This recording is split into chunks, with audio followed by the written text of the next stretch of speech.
Hello there, and welcome to Simple Sleepy Science. Tonight, we're exploring something you've done before, maybe without knowing.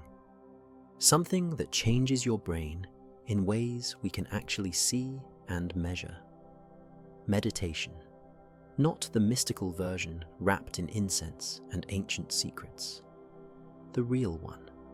The physical practice that reshapes your neural pathways while you sit perfectly still.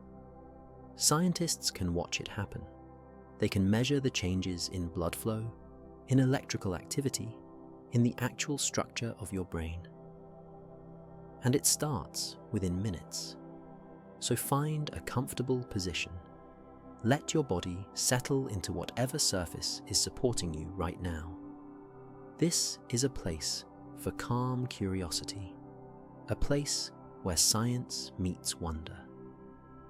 And if this brings you peace, if you enjoy these quiet journeys through the facts that shape our world, please hit that like button and subscribe. Join the community of people who fall asleep learning something new. And leave a comment telling us where you're listening from and what time it is there. We love knowing we're all sharing this moment together, scattered across the world. Now, let's drift into what actually happens when you meditate. Your brain never stops working, even when you sit perfectly still. Even now, as you're lying here listening to these words, billions of neurons are firing in complex patterns. They're processing sound, building meaning from words, maintaining your heartbeat and breathing, keeping track of your body in space. Your brain is the most active organ you have, consuming 20% of your body's energy despite being only 2% of your weight. When you meditate, something unusual happens in this constant storm of activity. Blood flow shifts. Certain areas light up while others go quiet. Scientists can watch this happen in real time using brain scanners. They place people inside fMRI machines and ask them to meditate. The images reveal patterns that repeat across thousands of subjects. This isn't belief or placebo. It's measurable physical change. The changes start within minutes of closing your eyes and focusing on your breath. Your heart rate slows, dropping from its resting pace by 10 or 15 beats per minute. Your blood pressure decreases slightly as your blood vessels relax and widen. Your breathing deepens and becomes more regular, pulling more oxygen into your lungs with each inhale. Your muscles begin releasing tension you didn't even know you were holding. The small muscles around your eyes, the set of your jaw, the grip in your shoulders. These aren't feelings or beliefs or wishes. They're measurable physical changes happening inside you right now if you're breathing slowly as you listen to this. Your body is responding to the simple act of paying attention to your breath. Nothing mystical required. Just awareness. Just presence. Just this moment and the air moving through you. But here's what makes this truly fascinating. These immediate changes are just the beginning. They're the surface ripples of something much deeper, happening in the architecture of your brain. Something that builds over time. Something that becomes visible under microscopes and scanners. Something that changes who you are at the most fundamental biological level. What exactly is meditation doing to create these changes? The answer lives in the oldest parts of your brain. Deep in your brain sits a small almond-shaped cluster of cells called the amygdala.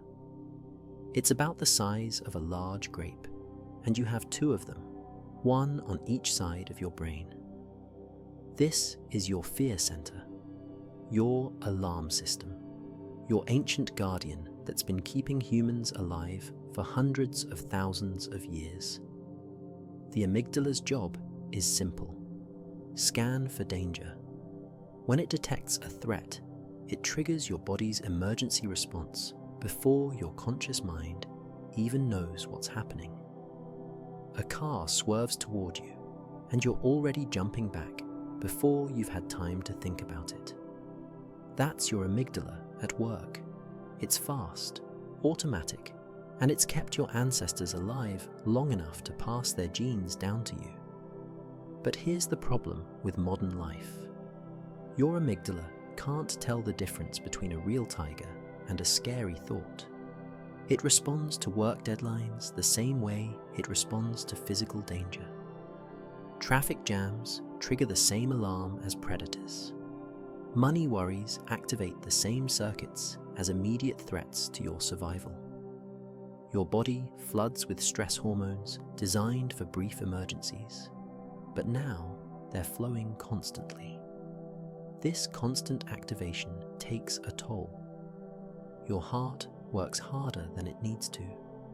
Your blood pressure stays elevated. Your digestive system struggles because your body keeps diverting resources to your muscles for a fight or flight that never comes.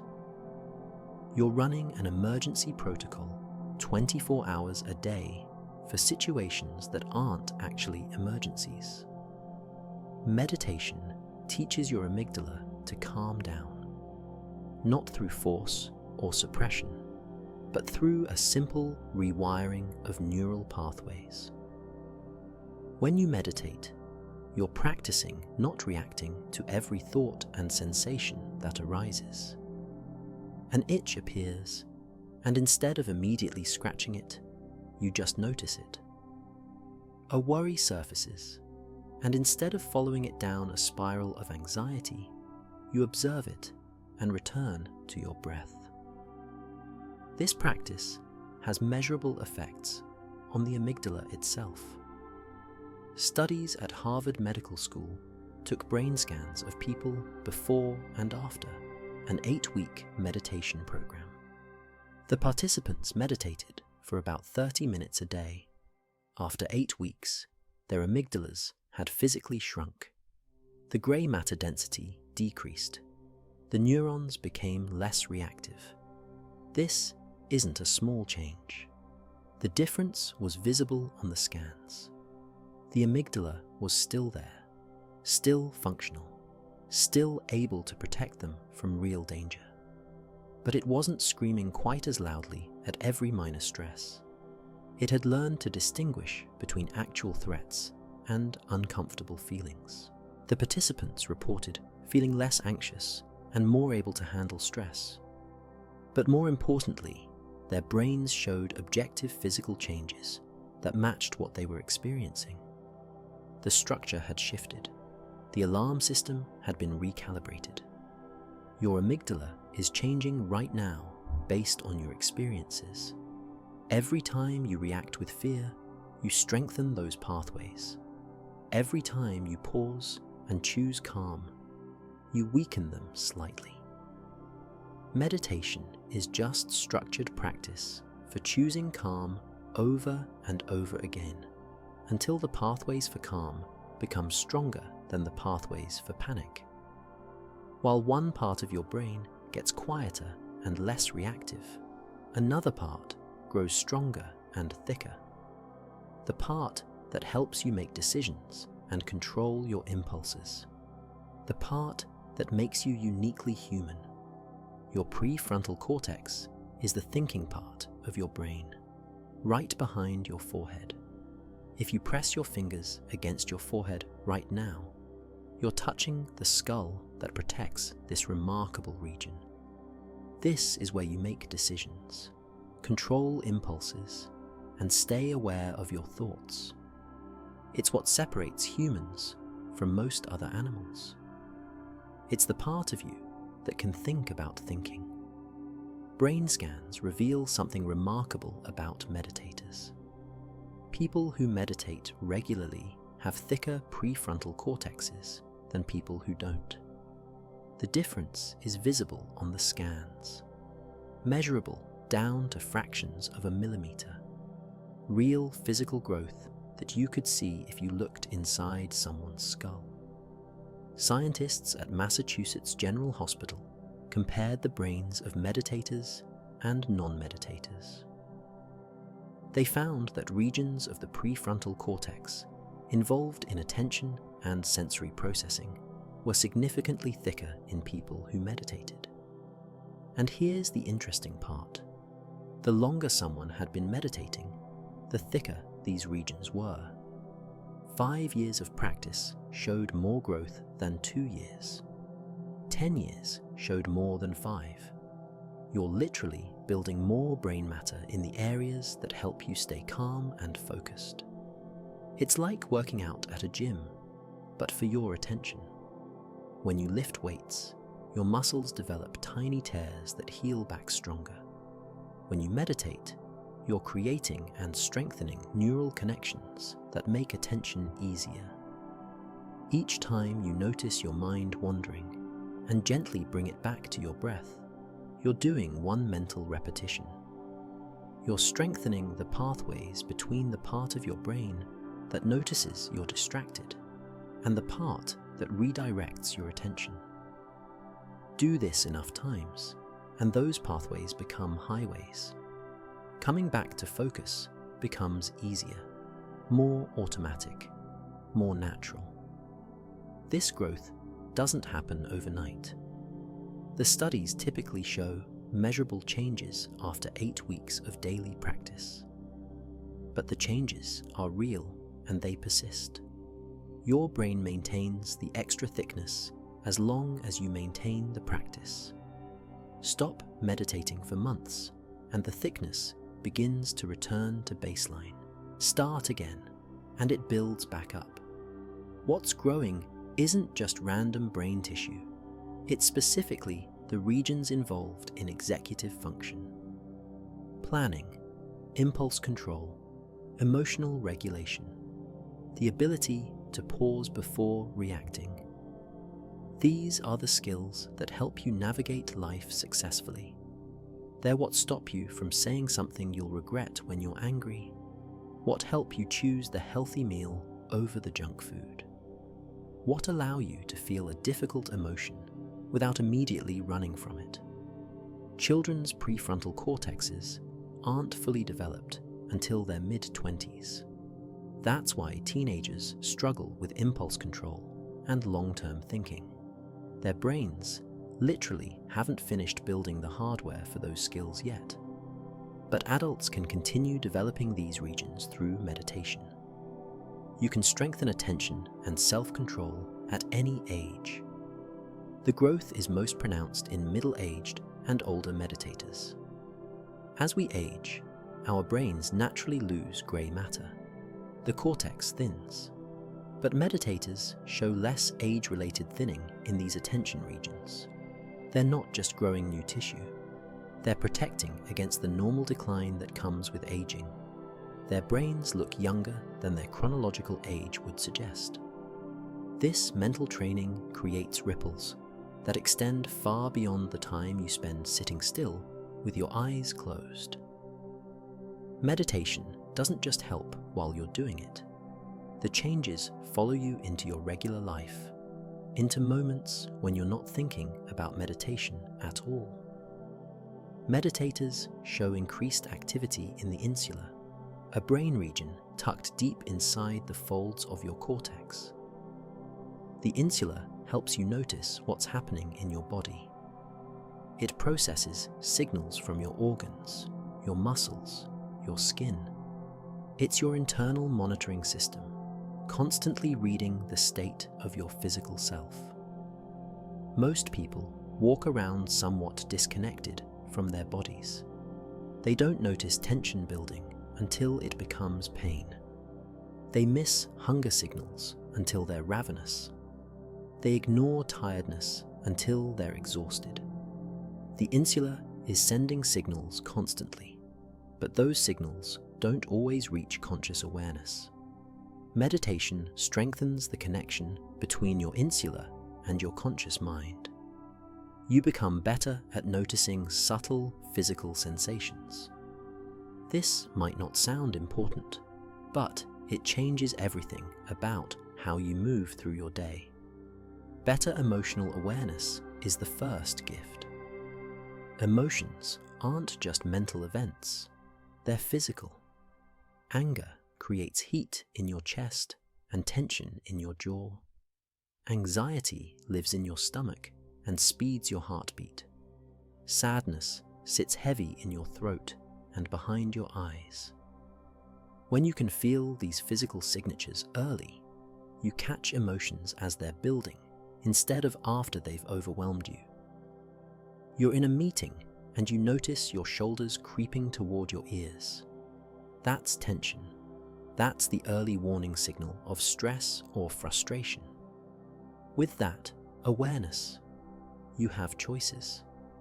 You can take a breath, relax your shoulders, maybe speak up about what's bothering you before it festers.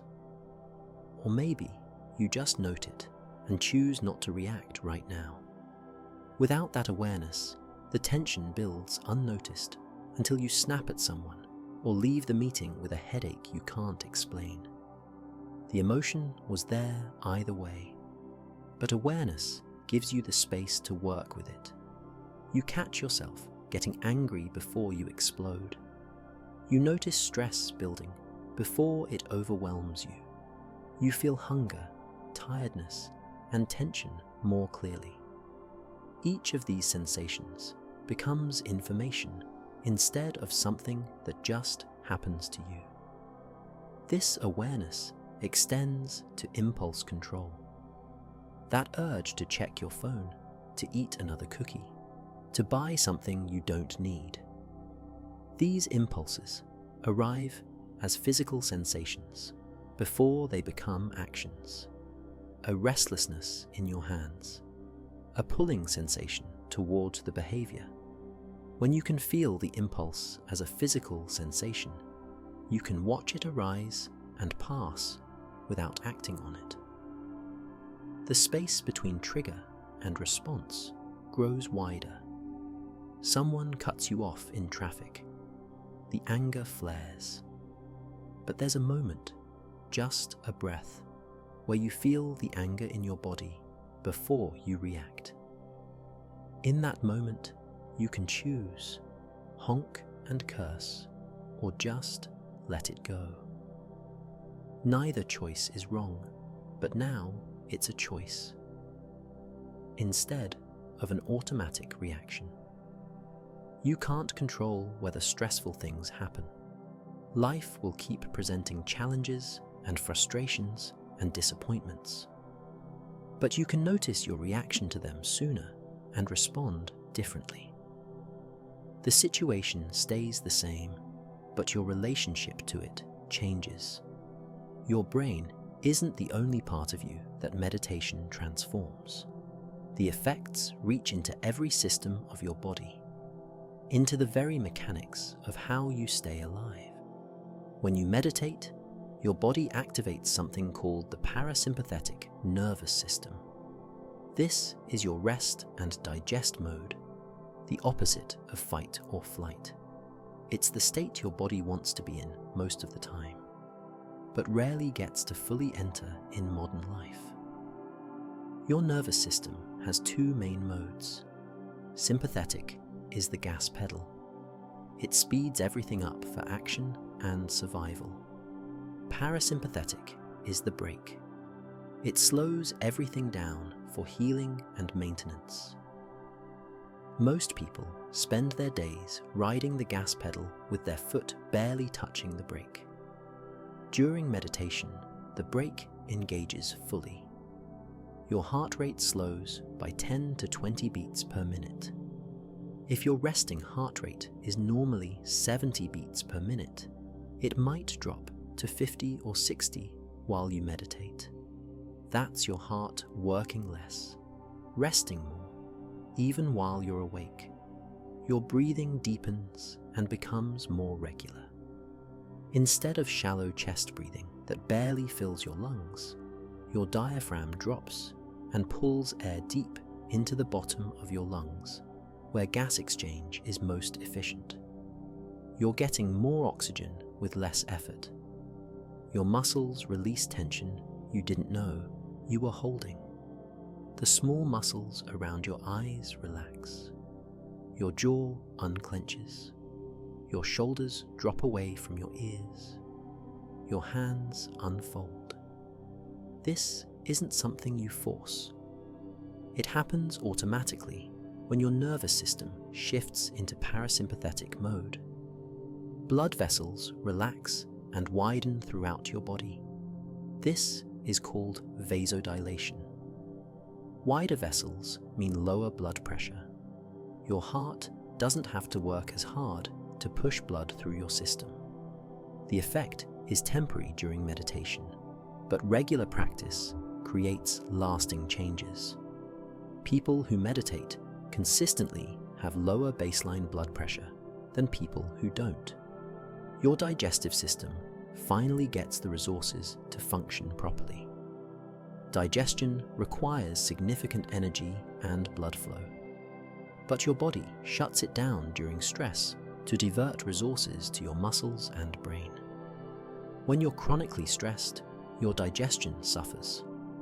Meditation gives your gut the parasympathetic activation it needs to work correctly. These changes are so consistent and measurable that doctors now prescribe meditation for medical conditions. High blood pressure, chronic pain, irritable bowel syndrome, heart disease.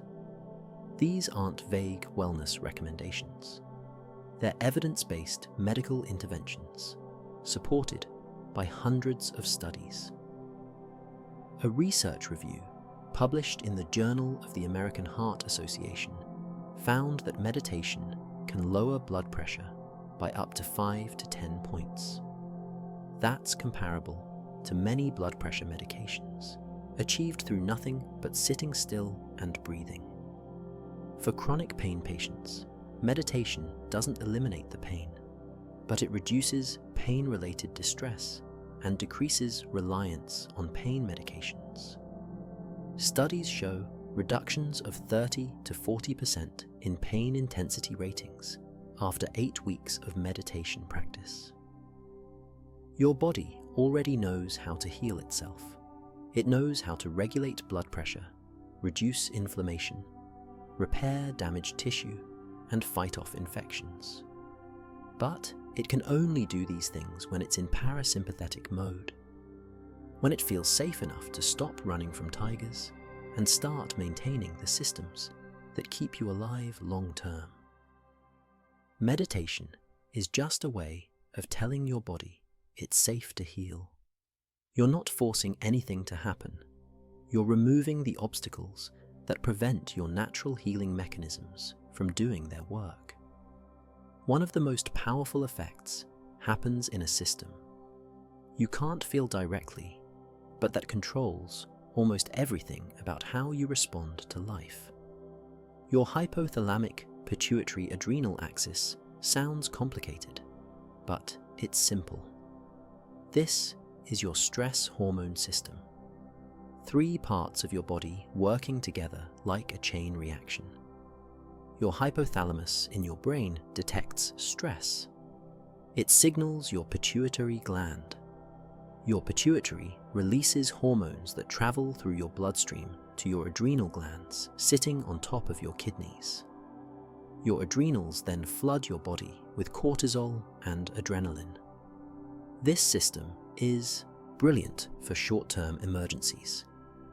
A predator appears. Within seconds, cortisol and adrenaline course through you. Your heart pounds. Your muscles flood with energy. Your mind sharpens. Your body mobilizes every resource for survival. You fight or run, the danger passes, and the hormone levels drop back to normal. The problem is that your hypothalamus can't tell the difference between a lion and your boss being angry, between a physical threat and a work deadline, between actual danger and imagined catastrophe. It registers stress and triggers the same cascade of hormones, regardless of whether the threat is real or just a worry in your mind. Modern life keeps this system constantly activated. Money stress, relationship conflicts, work pressure, traffic, the news. Your stress hormones never fully return to baseline because a new stressor arrives before the previous one has cleared. You're marinating in cortisol. Chronic cortisol elevation damages your body in measurable ways. It suppresses your immune system, making you more susceptible to infections. It interferes with memory formation and recall. It promotes fat storage, especially around your abdomen. It increases blood pressure and blood sugar. It disrupts sleep. It accelerates aging at the cellular level. Meditation dampens this stress hormone system at every level of the chain. It calms the hypothalamus, so it's less reactive to perceived threats. It reduces the pituitary's output of stress signals. It decreases cortisol production in the adrenal glands themselves. Regular meditators produce less cortisol in stressful situations. Researchers have measured this directly by exposing meditators and non-meditators to the same stressors in laboratory settings, then testing their saliva for cortisol levels. Meditators show 30 to 50% lower cortisol responses to identical stressors. Their bodies return to baseline faster after stress too. For non-meditators, cortisol levels might stay elevated for hours after a stressful event. For experienced meditators, levels drop back to normal within 30 to 60 minutes. The stress happens, the body responds, and then it releases the response and moves on. It's not that meditators never feel stress. They absolutely do. Life doesn't become magically easier just because you meditate. The bills still arrive, people still disappoint you, things still go wrong. But the physiological response is different, less intense, shorter duration, less damaging over time. Think of it like this. Two people face the same traffic jam. Both feel frustrated, but one person's body floods with stress hormones that stay elevated for the next 3 hours, raising their blood pressure, disrupting their digestion, and keeping them irritable. The other person's body has a mild response that clears within minutes. Same traffic jam, same frustration, different biological cost. Over years and decades, these differences add up. The person with the hair trigger stress response accumulates more wear and tear on their body, more cardiovascular damage, more inflammation, more cellular aging. This reshaping of your stress response has surprising effects on the aging process itself, all the way down to your DNA. At the tips of your chromosomes sit protective caps called telomeres. Think of them like the plastic tips on shoelaces that keep the fabric from unraveling. Telomeres keep your chromosomes from fraying and degrading. They're made of repetitive sequences of DNA that don't code for anything. They're just protection. Every time your cells divide, these telomeres get a little shorter.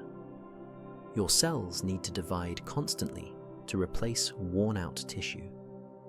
Your skin cells, your blood cells, the lining of your gut, all dividing all the time. And with each division, the telomeres shorten by a small amount. When telomeres get too short, cells stop dividing. They become senescent, essentially retired. They stay alive, but stop doing their jobs properly. They release inflammatory signals that damage surrounding tissue. Eventually, they die. This is cellular aging, and it's happening in your body right now. Telomere length is one of the most accurate biological markers of aging we have. Two people might both be 50 years old chronologically, but if you measure their telomeres, one might have the cellular age of a 40-year-old, while the other looks like 60. The shorter your telomeres, the older your cells are biologically, regardless of how many birthdays you've had. Stress speeds up telomere shortening dramatically. Chronic stress, chronic worry, chronic activation of those stress hormones. Each cortisol spike slightly accelerates the degradation of your telomeres. Studies of people under extreme long-term stress show telomeres that are significantly shorter than expected for their age. Caregivers of chronically ill family members, people in abusive relationships, those living in poverty.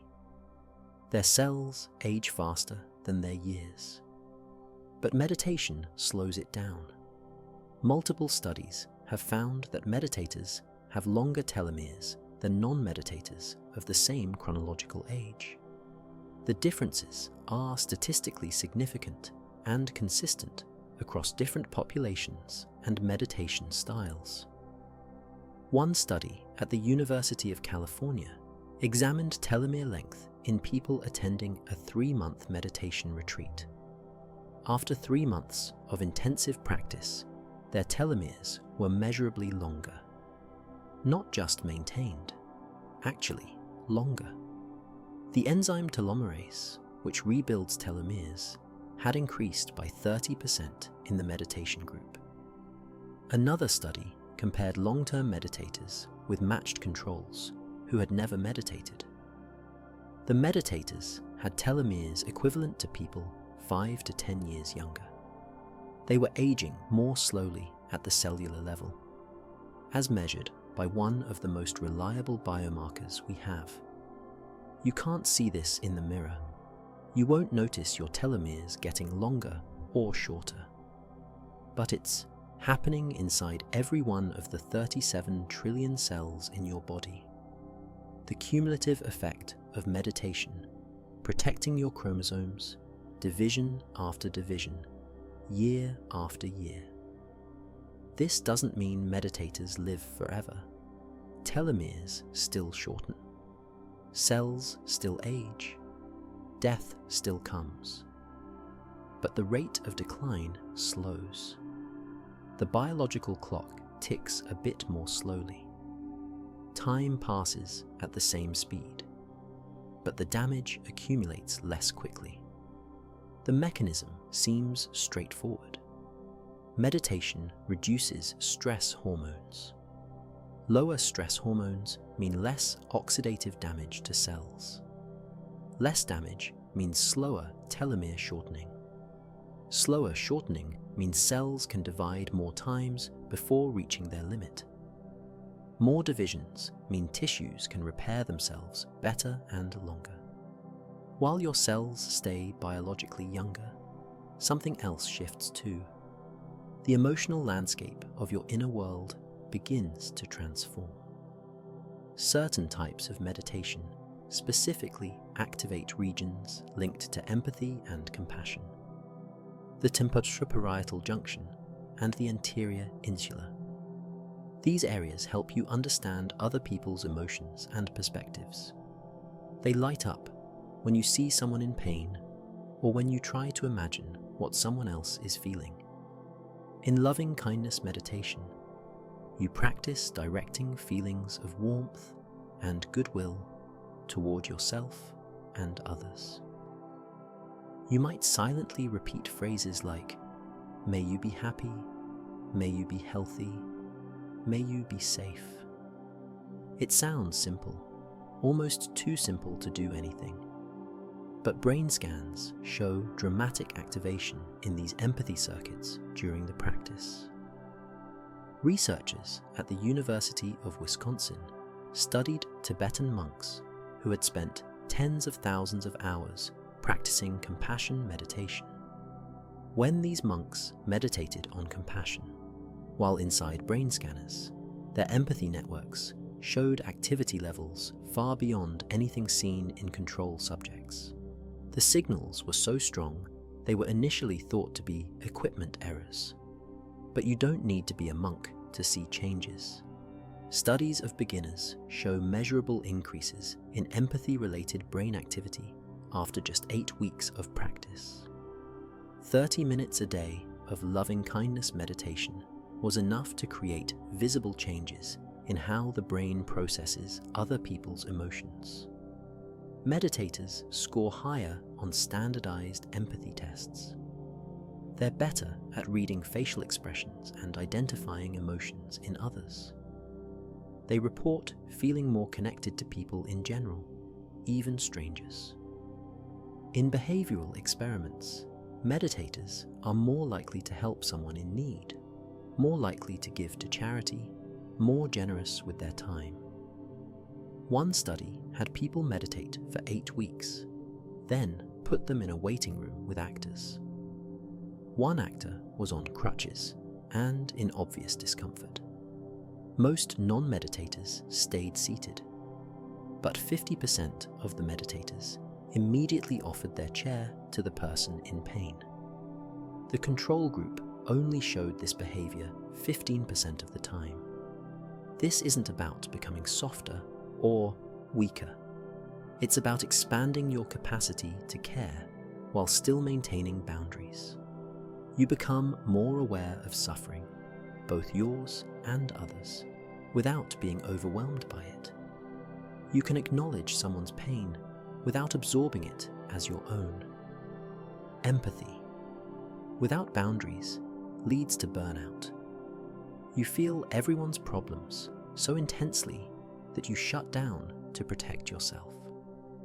But meditation builds what researchers call compassionate resilience, the ability to remain open to suffering while maintaining your own emotional stability. The temporoparietal junction doesn't just process empathy, it's also involved in perspective taking, the ability to hold multiple viewpoints simultaneously, to understand that your way of seeing things isn't the only way. This skill reduces conflict because you can genuinely understand why someone disagrees with you, even when you still think they're wrong. People report that their relationships improve after starting a meditation practice. They fight less with their partners. They have more patience with their children. They're less reactive to criticism at work. These aren't just subjective feelings. The brain changes support different ways of relating to others. You're not just becoming calmer for your own benefit. You're developing the neural architecture that allows you to move through the world with more kindness, more understanding, more genuine connection to the people around you. This emotional flexibility extends to one of humanity's most universal struggles, something everyone faces at some point in their lives. Chronic pain lives partly in your body and partly in your brain's interpretation of signals. The nerve endings send messages saying something is wrong. Your brain receives those messages and decides how much to suffer about them. These are two separate processes, though they feel like one. Meditation doesn't eliminate pain.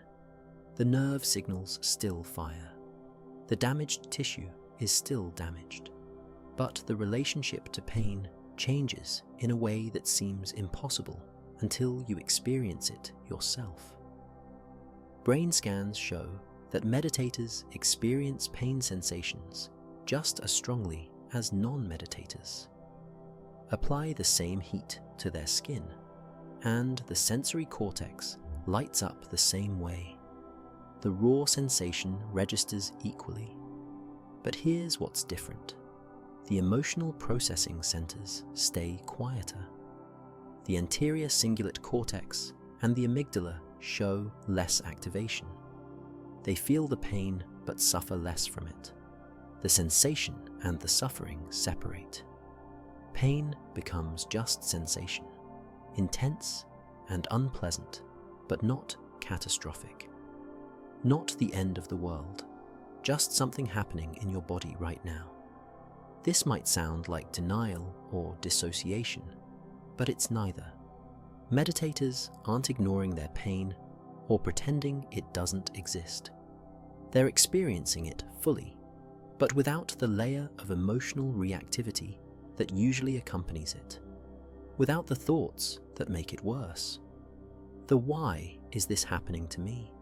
The will this ever end? The I can't stand this anymore. Thousands of studies confirm this effect. People with chronic back pain who learn meditation report 30 to 40% reductions in pain intensity after 8 weeks of practice. Fibromyalgia patients show similar improvements. Migraine sufferers report fewer headaches and less severe attacks. They're not cured. The underlying conditions remain, but they're using less pain medication, missing fewer days of work, reporting better quality of life despite ongoing pain. The pain is still there, but it matters differently. One study at Wake Forest University applied heat to people's legs while scanning their brains. The meditators reported 40% less pain intensity and 57% less pain unpleasantness compared to non-meditators, even though this was their first time meditating. Just 80 minutes of meditation training created measurable changes in pain processing. The mechanism seems to involve attention. Non-meditators focus on their pain constantly, which amplifies it. Every sensation becomes evidence that something terrible is happening. Meditators notice the pain, but can shift attention away from it. They can feel it without making it the center of their entire experience. Pain also has a strong anticipatory component. The dread of pain often hurts more than the pain itself. You tense up, which makes the pain worse, which makes you tense more. Meditation breaks this cycle. You learn to meet each moment of pain fresh, instead of carrying forward the suffering from the previous moment. This doesn't mean meditation is a cure for chronic pain. It's not a replacement for medical treatment. But it's a tool that gives you some measure of control over your experience. You can't always control the sensation, but you can change how much you suffer about the sensation. Your mind's ability to change its relationship with difficulty extends beyond physical pain. It reaches into the realm of sleep itself, into those frustrating nights when your mind won't quiet down. Insomnia often involves racing thoughts. Your mind spins with worries. It replays conversations from earlier in the day. It plans tomorrow's tasks. It solves problems that don't need solving at 11 at night.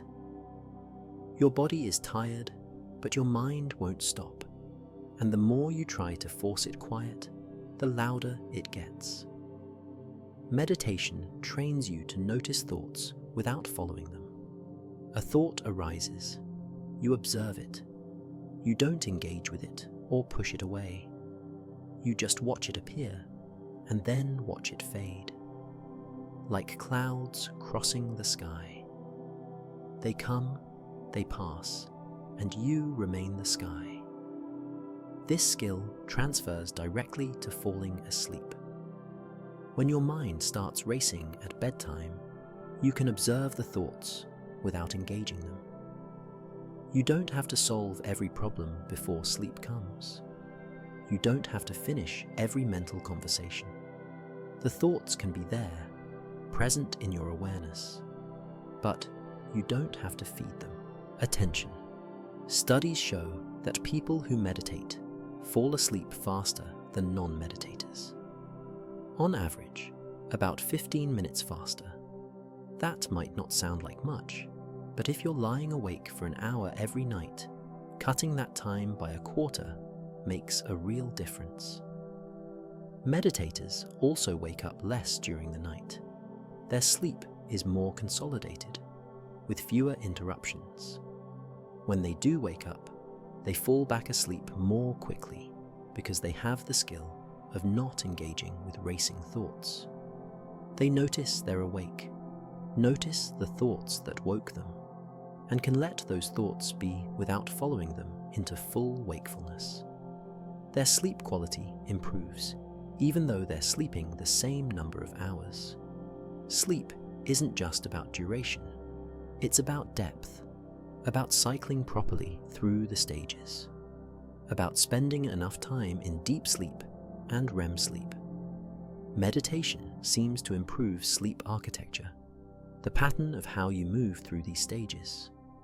One study tracked people with chronic insomnia through a 6-week mindfulness meditation program. By the end, they were falling asleep 30 minutes faster and sleeping an extra hour per night on average. More importantly, their relationship with sleeplessness changed. They worried less about not sleeping, which itself improved their sleep. The worry about not sleeping often causes more problems than the actual lack of sleep. You lie awake calculating how many hours you'll get if you fall asleep right now. You stress about how tired you'll be tomorrow. You catastrophize about your health declining from chronic sleep deprivation. All of this activates your stress response, which makes sleep impossible. Meditation teaches you to drop the struggle. You're awake. Okay, you notice that you're awake without making it a crisis. Sometimes this acceptance alone allows sleep to come.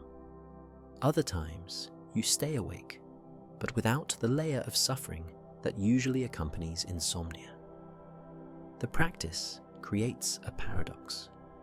When you stop trying so hard to sleep, sleep becomes easier.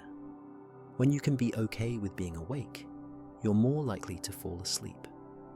Fighting with insomnia keeps you locked in sympathetic nervous system activation. Accepting it allows the parasympathetic system to engage. This transformation of your inner experience, this ability to observe without struggling, happens through surprisingly simple mechanisms that anyone can learn. Meditation seems mysterious, but it's just attention training. The basic technique is simple enough to explain in one sentence. You pick something to focus on, usually your breath, and when your mind wanders, you notice it wandered and gently bring it back. That's it. That's the whole practice. But this simple exercise builds something profound. Your breath is always with you. Right now, air is moving in and out of your lungs. You don't have to create your breath or maintain it consciously. It happens automatically. But you can pay attention to it, the cool air entering your nostrils, the rise and fall of your chest or belly, the slight pause between breaths. You place your attention on these sensations. Within seconds, your mind wanders. You start thinking about dinner or work or something someone said 3 days ago. This wandering isn't failure, it's normal. Your mind is designed to wander. That's its default setting. The practice happens when you notice your mind wandered. That moment of noticing is the moment you're building the neural pathways of awareness. You catch yourself lost in thought, and you gently return your attention to your breath. No judgment, no frustration, just a simple return. Each time your mind wanders and you bring it back, you're strengthening your attention muscles. You're training your brain to stay present instead of constantly drifting to past regrets or future worries. This might happen 50 times in a 10-minute session. 50 opportunities to practice returning. 50 mental repetitions. The wandering isn't the enemy. The wandering is the workout. Just like you can't build biceps without resistance, you can't build attention without distraction.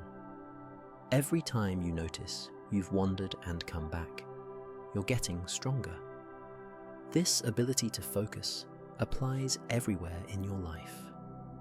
At work, you notice you've been scrolling social media for 20 minutes when you meant to write an email. That's the same noticing you practiced in meditation. You return to the task. In conversations, you notice your mind drifted and you missed what someone just said. You bring your attention back. You're present again. Most people spend their lives on autopilot. They eat without tasting, walk without seeing, listen without hearing. Their bodies are in one place while their minds are somewhere else entirely. They're never fully here because they're always partly lost in thought. Meditation trains you to be where you are, not trying to be somewhere else, not wishing this moment was different. Just here, experiencing what's actually happening right now. The sounds around you, the feeling of your body breathing, the temperature of the air on your skin. This sounds simple, but it's revolutionary. When you're present, life becomes vivid again. Food tastes stronger, colors look brighter, conversations feel deeper. Not because anything changed externally, but because you're actually showing up for your own experience. The practice doesn't require any special beliefs or philosophy.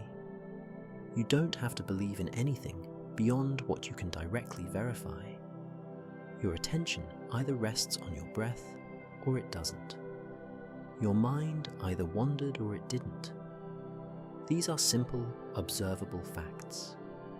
As your attention strengthens through practice, you begin noticing what was always there, but remained invisible through the fog of constant distraction.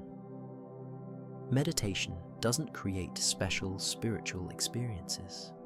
It helps you notice the extraordinary nature of ordinary moments. The feeling of air moving in and out of your lungs.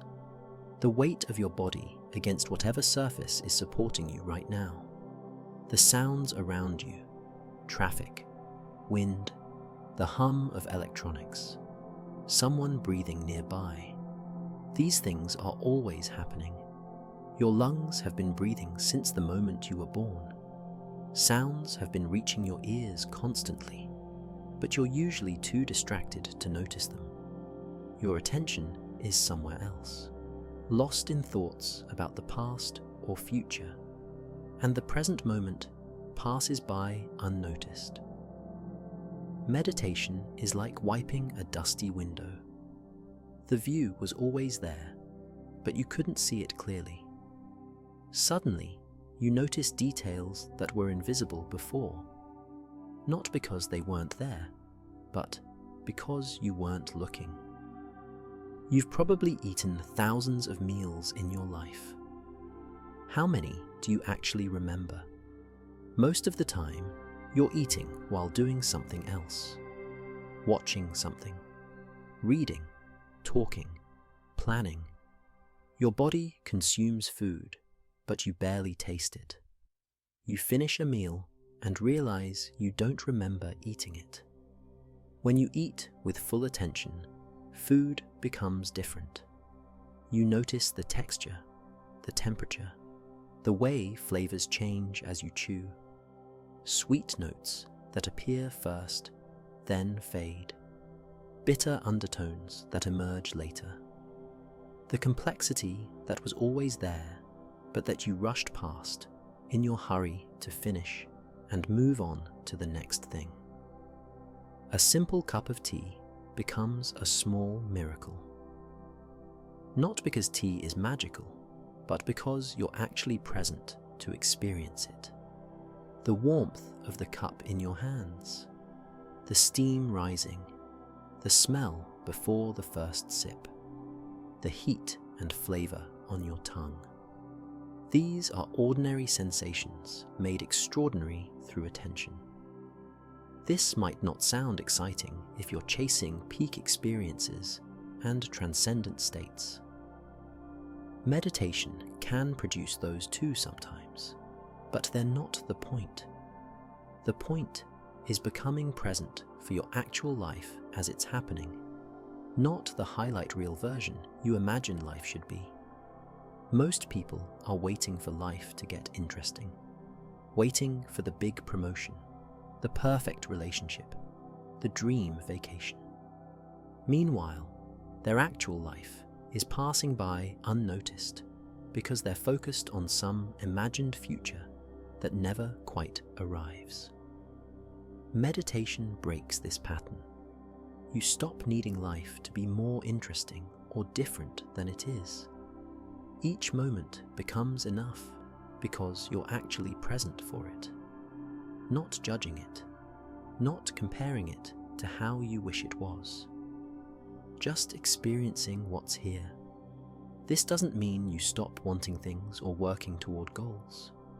It means you stop postponing your own presence until conditions are perfect. You can be here now, with things exactly as they are, and that's enough. The paradox is that when you stop demanding that every moment be special, ordinary moments reveal their depth. A conversation with a friend, walking down a familiar street, washing dishes. These activities don't change, but your experience of them transforms completely. When you're fully present instead of half absent, you've been alive for every moment of your life, but how many moments have you actually been present for? Meditation is just practice for showing up, for being awake in your own life instead of sleepwalking through it. This presence transforms how you experience even difficult emotions that you'd normally run from. When sadness comes, your instinct is to fix it, distract from it, or push it away. You turn on the television, scroll through your phone, call a friend, eat something, drink something, anything to avoid feeling the sadness directly. This makes sense. Sadness hurts. Why would you want to feel it? Meditation teaches a different approach. Feel it fully without running. This sounds masochistic, but it's not. It's practical, because here's what happens when you run from sadness. It follows you. It waits. It shows up later, often stronger, demanding the attention you refused to give it. Sadness isn't just a mental experience. It lives in your body. Notice where sadness sits right now if you're feeling any trace of it. The tightness in your throat, the heaviness in your chest, the pressure behind your eyes, the way your shoulders curve forward slightly, protecting your heart. These physical sensations are just sensations. They're uncomfortable, but they won't harm you. Your throat can feel tight without actually closing. Your chest can feel heavy without actually crushing you. The sensations are safe to feel, even though they're unpleasant. When you stop running from sadness, something strange happens. It moves through you faster. Emotions are like weather systems. They blow in, build to a peak, and then dissipate, but only if you let them. When you resist emotions, when you push them away or distract yourself from them, they stick around. They demand attention. They grow stronger, trying to break through your defenses. When you let yourself feel sad, really feel it in your body, without spinning stories about why you're sad or how wrong it is to be sad. the emotion peaks and then naturally fades, usually within minutes, sometimes within seconds. The wave rises and falls if you don't fight it. Fighting emotions is exhausting. It takes constant energy to maintain the wall between you and what you're feeling. You're working all day to not feel something, and that work itself drains you more than the emotion would have if you just felt it. Meditation helps you develop the courage to feel your feelings without being destroyed by them. You sit with sadness. You breathe. You notice the tightness and heaviness. You don't try to fix it or figure it out. You just feel it. And you discover that feelings can't actually harm you. They hurt, but they pass. This doesn't mean you never take action to address what's making you sad. If you're sad because you're lonely, you might reach out to friends. If you're sad because you hate your job, you might start looking for a new one, but you can. Feel the sadness first, without immediately jumping to problem-solving mode. Most people are so afraid of their own emotions that they never stop moving, never stop distracting, never stop doing. They're running from their inner experience constantly. Meditation teaches you to stop running, to turn around and face what you've been avoiding, and to discover that it's not as dangerous as you feared. The same courage that allows you to sit with sadness also works with anxiety and its endless spiral of what-ifs. Anxiety is future-focused. Your mind generates scenarios of things that might go wrong. You might fail the presentation. The relationship might end. You might get sick. You might run out of money. Most of these scenarios never happen, but the worry feels real right now. Your body responds to imagined threats the same way it responds to actual ones. Meditation anchors you in the present moment where, usually, things are okay right now. Your breath is moving. Your heart is beating. You're alive in this moment. The catastrophe you're worried about isn't happening right now. It's just a thought about a possible future. This distinction matters. Right now, you're safe. Right now, you're breathing. The anxiety is about something that hasn't happened yet, and probably never will.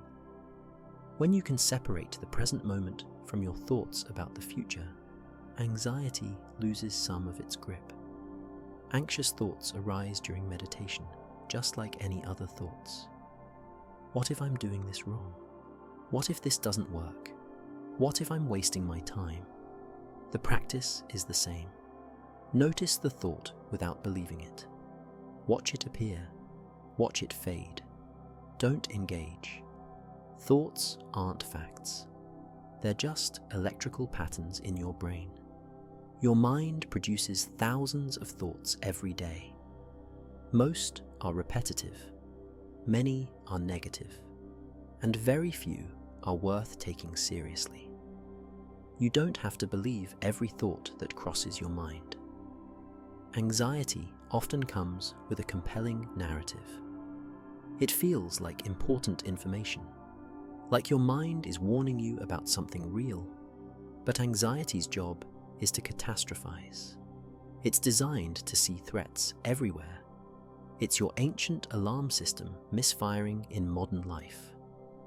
When an anxious thought arises, you can watch it like you'd watch a movie.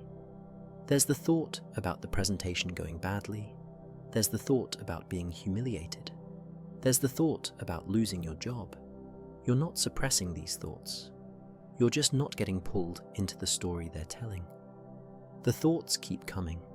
Anxiety doesn't magically disappear because you meditate, but your relationship to the thoughts changes. They become less sticky. They don't hook you as easily. You can notice worry without worrying about the worry. This creates space. The anxious thought appears. There's a moment before you react. In that moment, you have a choice. Follow the thought down the spiral, or let it pass and return to your breath. Both options are available. Meditation trains you to see the choice. Most people are so identified with their thoughts that they don't realize there's a separation between the thought and the thinker. You are not your thoughts. You're the awareness that notices the thoughts. When you realize this through direct experience, not just as an intellectual concept, it changes everything. Anxiety thrives when you believe every worried thought is true and important. It weakens when you can observe thoughts without identifying with them. The thoughts still come, but they matter less. They're just mental events, arising and passing like everything else. This doesn't eliminate anxiety completely. Some people have anxiety disorders that require medical treatment. Meditation isn't a cure for clinical conditions, but even for people with diagnosed anxiety disorders, meditation helps them not be pulled into every anxious thought that crosses their mind. As you practice this mental flexibility, watching thoughts and emotions arise and pass, without being controlled by them, your baseline state of mind begins to shift. Your brain has a default mode network that activates when you're not focused on anything specific. This is where your mind goes when it wanders. When you're in the shower, waiting in line, lying in bed before sleep, your default mode network switches on and starts generating thoughts. For most people, this network produces self-referential thinking. Thoughts about me. How do I look? What do people think of me? Did I say the right thing earlier? What should I do to protect my status, my reputation, my sense of self?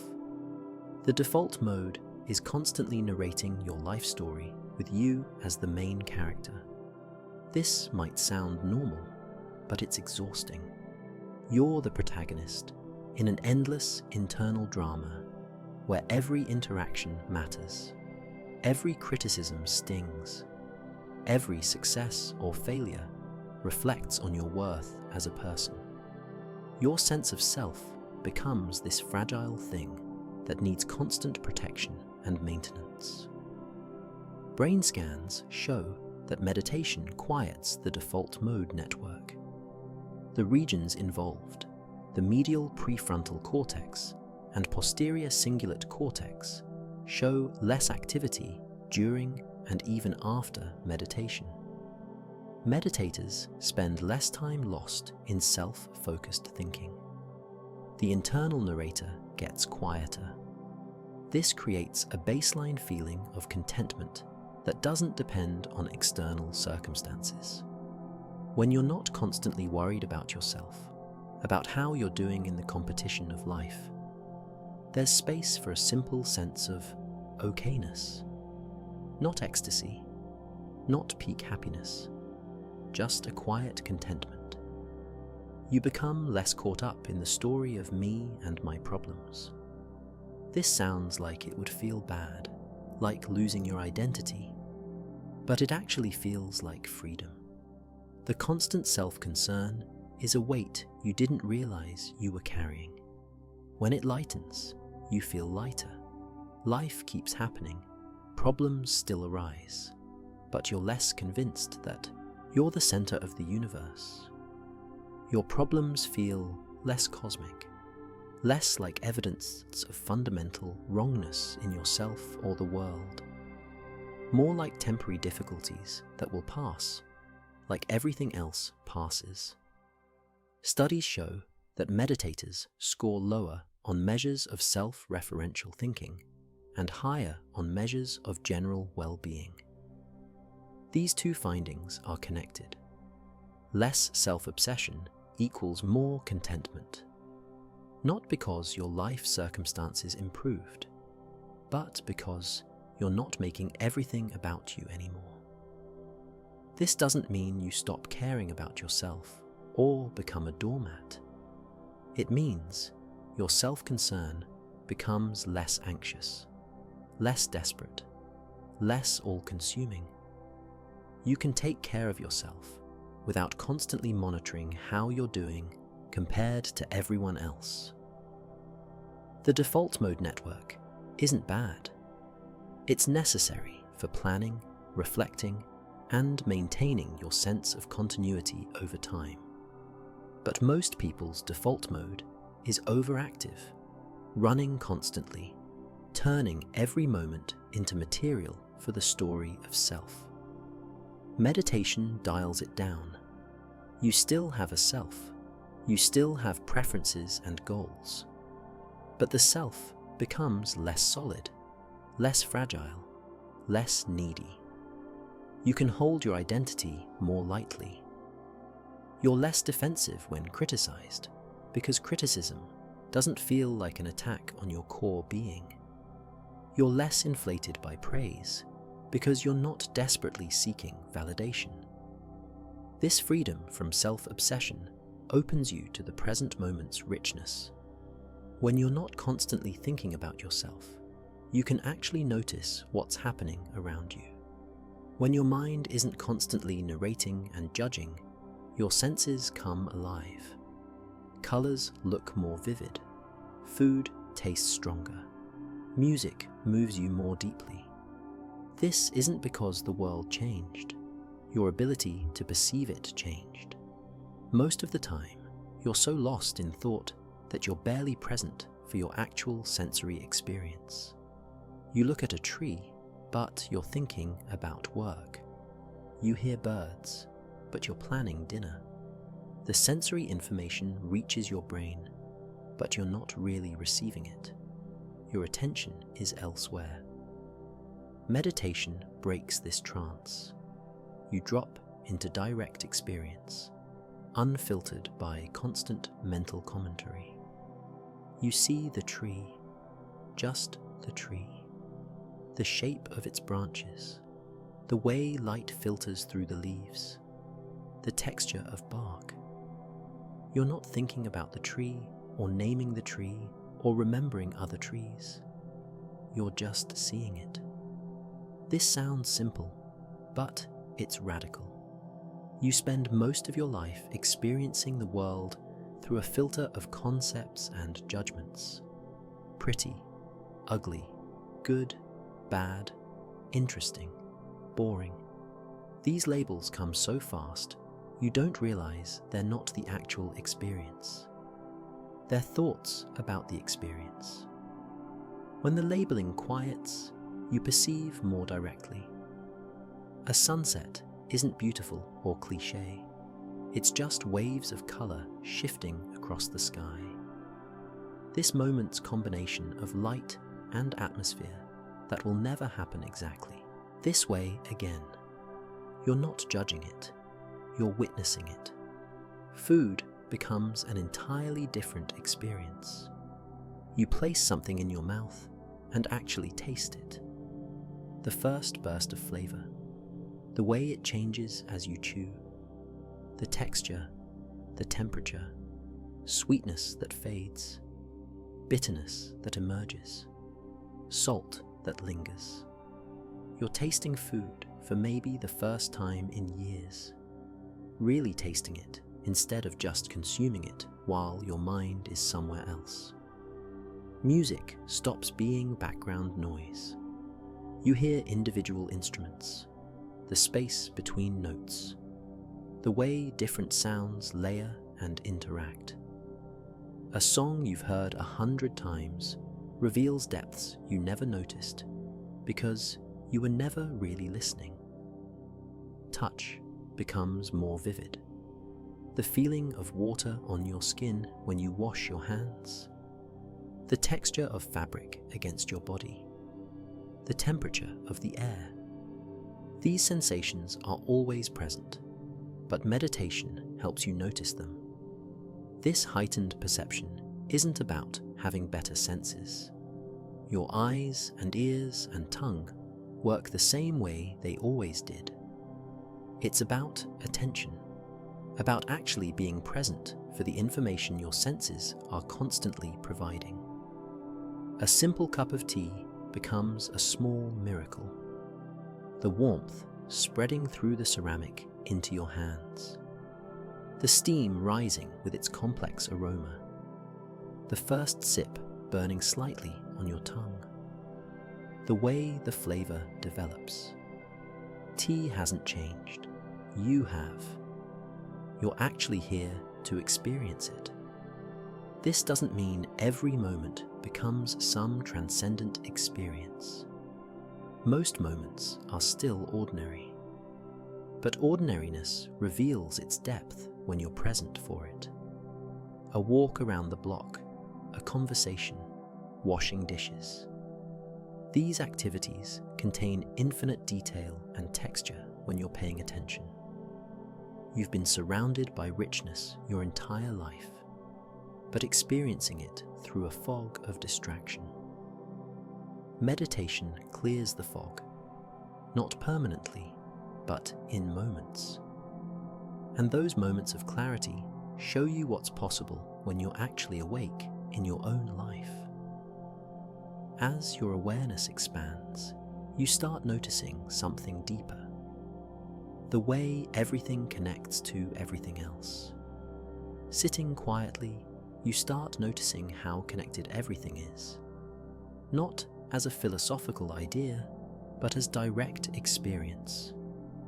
The oxygen you're breathing right now came from plants, trees, algae, phytoplankton in the ocean. They're creating the air that keeps you alive. You're inhaling what they exhale. The carbon in your body, the calcium in your bones, the iron in your blood. These atoms came from stars that exploded billions of years ago. You're made of stardust, not metaphorically, literally. The heavy elements that make up your body were forged in stellar furnaces and scattered across space when those stars died. The food you ate today traveled through supply chains involving thousands of people you'll never meet. Farmers who planted and harvested, truckers who transported, workers who processed and packaged, store employees who stocked shelves. Each bite you take carries the labor of countless hands. The device you might be using to listen to this. The minerals mined from the earth, the workers who assembled components, the engineers who designed systems, the infrastructure that delivers electricity. You're touching the end result of a vast web of human effort and natural resources. You're not a separate self battling a hostile world. You're a temporary pattern in an infinite web of relationships. This isn't mysticism. It's simple observation of how things actually work. Nothing exists independently. Everything depends on everything else. Your body is constantly exchanging matter with the environment. The water in your cells isn't the same water that was there last week. You've replaced it by drinking and eliminated the old water through breath, sweat, and urine. The proteins in your muscles are constantly being broken down and rebuilt. You're not a fixed thing. You're a process, a pattern that maintains itself by continuously exchanging material with the world. Even your thoughts aren't entirely your own. The language you think in was taught to you. The concepts you use were passed down through culture. The beliefs you hold were shaped by your experiences, which involved countless other people. Your mind is a social construction as much as a personal possession. This realization doesn't come from thinking about interconnection. It comes from the direct experience of meditation, dissolving the boundaries you assumed were solid. In deep Zon meditation, the sense of being a separate self can temporarily fade. You feel yourself as a process, not a thing, as a verb, not a noun, as one small wave in an endless ocean. This sounds abstract, but it has practical effects. When you really feel your connection to everything, compassion becomes natural. Harming others feels like harming yourself, because the boundary between self and other has softened. Taking care of the environment feels like taking care of your own body, because you understand you're not separate from nature. You still have individual preferences and needs. You still make choices and take action. But there's less of a sense of fundamental isolation, less feeling like you're alone against the world, more awareness that you're part of something larger, held in place by countless relationships you mostly don't see. This expanded perspective changes how you hold your personal struggles. Your problems are still real, but they're not the center of the universe. Your problems feel enormous from inside your own head. The argument with your partner, the stress at work, the money worries. When you're caught in them, they fill your entire awareness. They feel like the most important things in the universe. But meditation gives you perspective. You're one human among 8 billion. One species among an estimated 8 million species on Earth. Living on one planet among billions in one galaxy among trillions. The universe is about 13.8 billion years old. You'll live maybe 80 or 90 years if you're lucky. A blink in cosmic time. This could feel nihilistic, like nothing matters. If we're so small and temporary, why care about anything? But for most meditators, it feels liberating. Your problems are real, but they're not the center of the universe. The outcome of your work presentation doesn't matter to the stars. Your embarrassing moment won't be remembered in 100 years. Even your worst failures are temporary disturbances in an incomprehensibly vast system. This perspective doesn't solve your problems.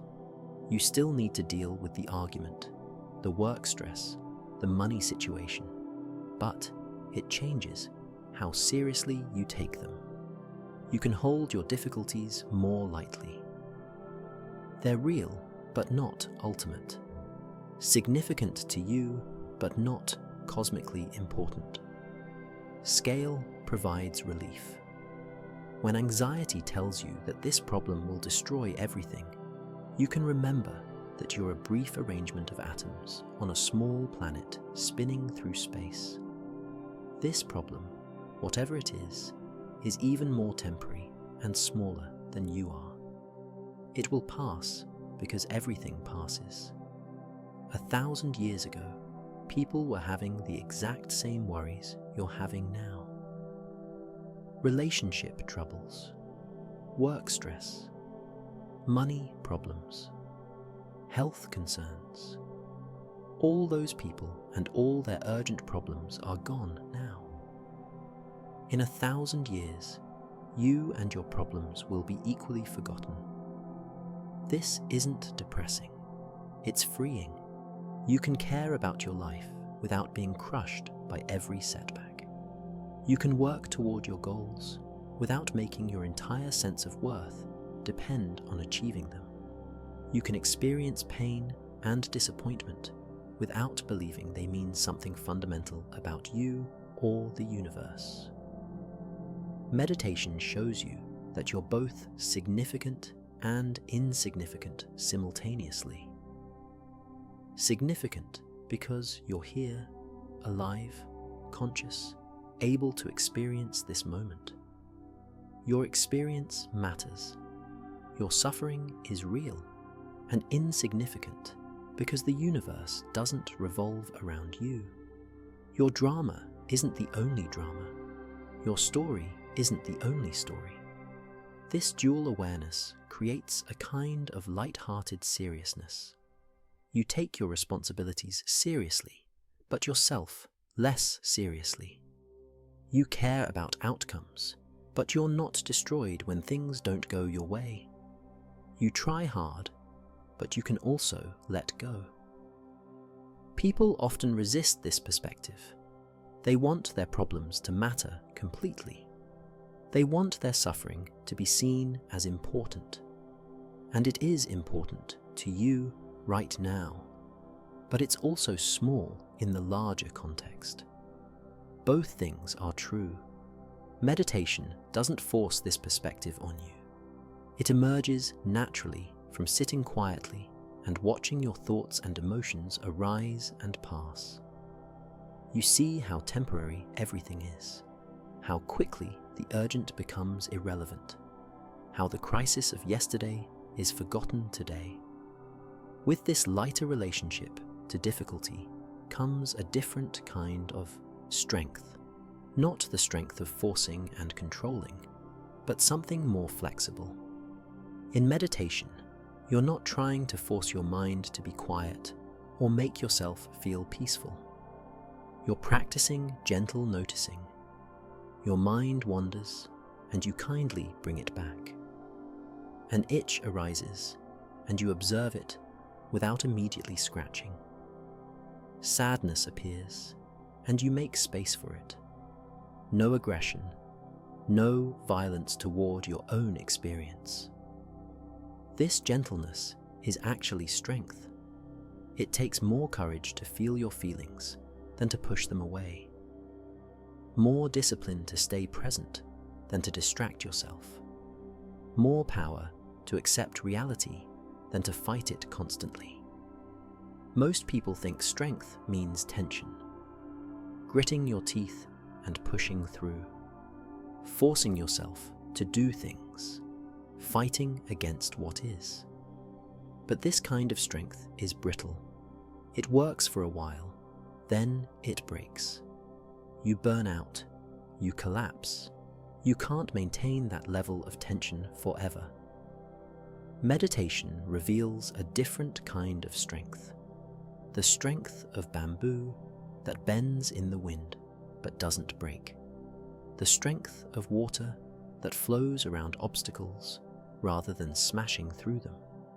The strength of acceptance that doesn't mean giving up, but means seeing clearly what is before deciding what to do. When you resist reality, you waste enormous energy.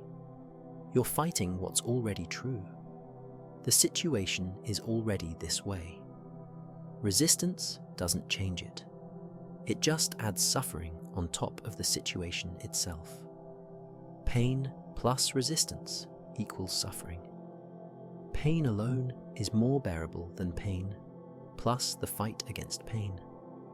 Meditation trains you to drop the fight, not because you don't care, but because fighting doesn't help. You can acknowledge what's true. This is hard right now. I'm scared. I'm sad. I'm overwhelmed. These statements don't make you weak. They make you honest. And from honesty, you can respond more effectively than from denial. There's strength in vulnerability, in being able to say, I don't know, or I need help, or I'm struggling. These admissions feel weak in a culture that values invulnerability, but they're actually demonstrations of self-awareness and courage. You have to be strong to be vulnerable. Weak people hide behind walls and pretend they're fine. Meditation shows you that true strength isn't about eliminating your weaknesses or never feeling difficult emotions. It's about the capacity to be with whatever arises, to feel fear without being paralyzed by it, to feel anger without being controlled by it, to feel sadness without being destroyed by it. You develop the flexibility to move with what is rather than rigidly demanding that reality be different. When life pushes you one way, you can bend without breaking. When circumstances change, you can adapt without falling apart. When plans fail, you can pivot without losing yourself. This doesn't mean becoming passive or accepting harmful situations. Sometimes, the strongest response is to change what you can change. But you can only change things effectively when you first accept what they actually are. Acceptance isn't agreement or approval. It's seeing clearly. The practice of gentle noticing in meditation trains this flexible strength. 10,000 times, you notice your mind wandered and gently bring it back. 10,000 small acts of non-aggressive redirection. This practice seeps into the rest of your life. You become someone who can meet difficulty with presence rather than panic, with acceptance rather than resistance. All these changes, from the thickening prefrontal cortex to the quieted amygdala to the cellular protection of telomeres, stem from one simple truth about practice. Meditation isn't something you master and finish. There's no graduation, no point where you've learned everything and can stop practicing. Even after years of meditation, decades, your mind still wanders. You still get caught in thoughts. You still face difficulty. But the relationship to all of it changes. You're not trying to achieve some perfect, peaceful state where nothing bothers you and your mind never wanders. That's not the goal, because that's not possible. Minds wander. That's what they do. Difficulty arises. That's what life does. You're practicing coming back to now, over and over again. Your mind drifts to the past. You notice. You come back to now. Your mind jumps to the future. You notice. You come back to now. This returning is the practice. The returning is what builds the neural pathways.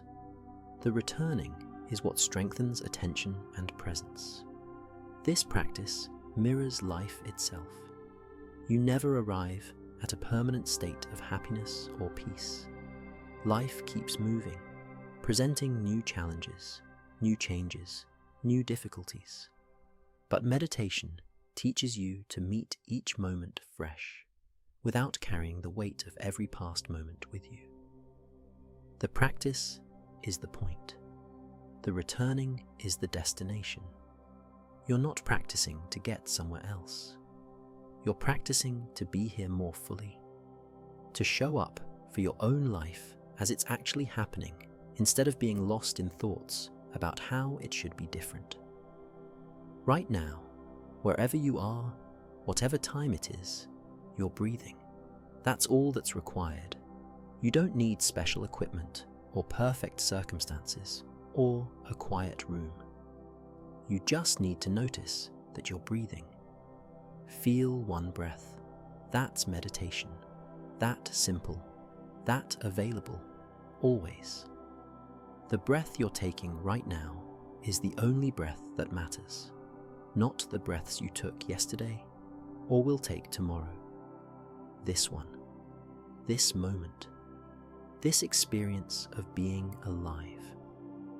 And when this breath ends, there will be another, and then another, each one an opportunity to be present. Everything we've explored tonight, from the shrinking amygdala to the lengthening telomeres to the quieting of the default mode network, all of it comes back to this simple act. Noticing your breath, noticing when your mind wanders, gently returning. That's the whole practice. Everything else flows from that. You're already doing it right now if you're aware of your breathing. You're already here, already present. There's nowhere else you need to be, nothing else you need to achieve. This moment is complete as it is. If this journey through the science of meditation brought you some peace tonight, if you'd like more of these quiet explorations, where science meets sleep, please subscribe to our channel. Join us tomorrow for another story. And if you're feeling generous, hit that like button. It helps other people find these calm spaces too. Leave a comment about what stood out to you tonight, what surprised you, what you might explore in your own practice. And we'll be here tomorrow night with something new for you. Let your body settle now. Let the information we've explored tonight fade into the background. You don't need to remember it all. It's there if you need it. Thank you for spending this time with us. Sleep well.